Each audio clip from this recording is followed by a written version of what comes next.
উচ্চ মাধ্যমিক 2025 সালে যে ভূগোল পরীক্ষাটি মাত্র হয়ে গেল, সেই পরীক্ষার প্রশ্ন উত্তর তোমাদেরকে দেখাবো। উত্তরগুলো কি রয়েছে, একই সঙ্গে দেখাবো আমাদের সাজেশন থেকে কোন কোন প্রশ্ন হুবহু কমন এসছে, আর অনলাইন ক্লাস থেকে 100% প্রশ্ন কমন এসছে।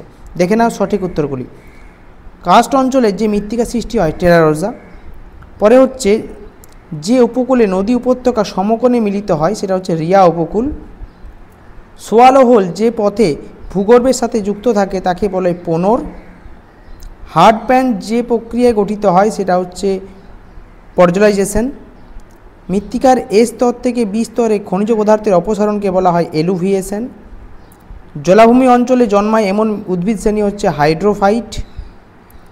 পরের প্রশ্ন আসছে, প্রেইরি অঞ্চলের যে মৃত্তিকার প্রাধান্য লক্ষ্য করা যায় সেটি হচ্ছে চার্নোজেম। পিএইচএস মান 7-এর কম হলে মৃত্তিকা কী প্রকৃতির হয়, অম্লধর্মী। নাতিশীতোষ্ণ ঘূর্ণপাত সৃষ্টি হতে পারে উভয় গোলার্ধের কোন অক্ষাংশে, 40 ডিগ্রি থেকে 60 ডিগ্রি। উদ্ভিদের জন্য প্রয়োজনীয় প্রধান প্রাথমিক পরিপোষকের উদাহরণ হচ্ছে নাইট্রোজেন। ফ্রান্সের রোন উপত্যকায় প্রবাহিত শীতল স্থানীয় বায়ু হচ্ছে মিস্ট্রাল। রামসার সম্মেলনের মূল উদ্দেশ্য ছিল জলাভূমি সংরক্ষণ। জলাধার থেকে অতিরিক্ত জল ছাড়ার ফলে বর্ষাকালে সৃষ্ট বন্যা হচ্ছে আধা প্রাকৃতিক দুর্যোগ। সংরক্ষণযোগ্য উদ্ভিদ ও প্রাণীদের যে পুস্তকে নথিভুক্ত করা হয় রেড ডাটা বুক। বিশুদ্ধ কাঁচামালের বস্তুসূচক হচ্ছে 1। এটা একটু কনফিউশন প্রশ্ন, 1 এবং 1-এর কম অনেক বইতে আছে, ঠিক আছে। তো এটা একই সঠিক উত্তর হওয়া উচিত, 1-এর কমও কিন্তু অনেক বইতে রয়েছে। শিল্পের অবস্থানগত তত্ত্ব সর্বপ্রথম প্রবর্তন করেন আলফ্রেড ওয়েবার। মালয়েশিয়ার একটি গুরুত্বপূর্ণ শিল্প হচ্ছে রবার শিল্প। ভারতে কার্পাস বয়ন শিল্পে উন্নতির কারণ সর্বাধিক যেটি গ্রহণযোগ্য সেটা হচ্ছে ভারতে কার্পাসের বিপুল চাহিদা। ভারতের বিবর্তন তত্ত্বটি ধারণা প্রথম দিয়েছিলেন থমসন। জনসংখ্যা বিবর্তন মডেলের প্রথম পর্যায় বলতে বোঝায় প্রাক শিল্প বিপ্লব সময়কাল। নিম্নলিখিত কোনটি বৃহত্তম মেগাসিটি, মুম্বাই। ফিওর্ড উপকূল এলে হচ্ছে 1 নম্বর এসএকিউ। পশ্চাৎ তটভূমি, অনুগামী নদী। কেন্দ্র বিমুখ জল নির্গম প্রণালী কাকে বলে, নদী মঞ্চ, আঞ্চলিক মাটি, সোলাম, অ্যাটোল, প্রস্রবণ রেখা। ভাসমান জলজ মূল কেমন হয়, মরু উদ্ভিদের দুটি অভিযোজিত বৈশিষ্ট্য লেখো।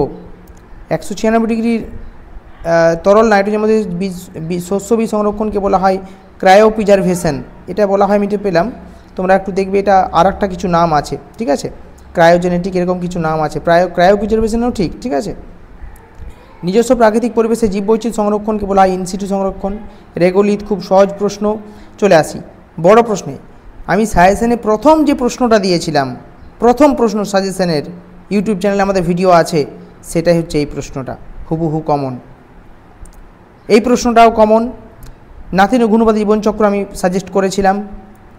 আমি আগের দিন লাইভে এসে দুর্যোগ বিপর্যয়ের পার্থক্যটা দিয়েছিলাম, পার্থক্যটা খুব ইম্পর্টেন্ট বলেছিলাম, এটাই পড়েছে। সবিপ্লবের প্রভাব হুবহু কমন। নিবিড় জীবাশ্ম কৃষিতে মাথাপিছু উৎপাদন কম হয় কেন, এটাও কমন। শস্য সমন্বয়, খুবই সহজ প্রশ্ন। অসম জলবন্টনের প্রাকৃতিক কারণগুলি লেখো, খুবই কমন। হলদিয়া বন্দর গড়ে ওঠার কারণ, বিক্ষিপ্ত জনবসতি গড়ে ওঠার কারণ, জনসংখ্যা, বিশ্বব্যাপী জনবন্টনের উপর পরিব্যজনের প্রভাব। পরিকল্পনা অঞ্চলের একটি বৈশিষ্ট্য লেখো।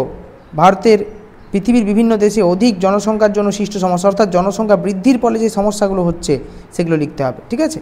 খুব ভালো প্রশ্ন হয়েছে, আশা করছি তোমরা খুব ভালো নম্বর পাবে।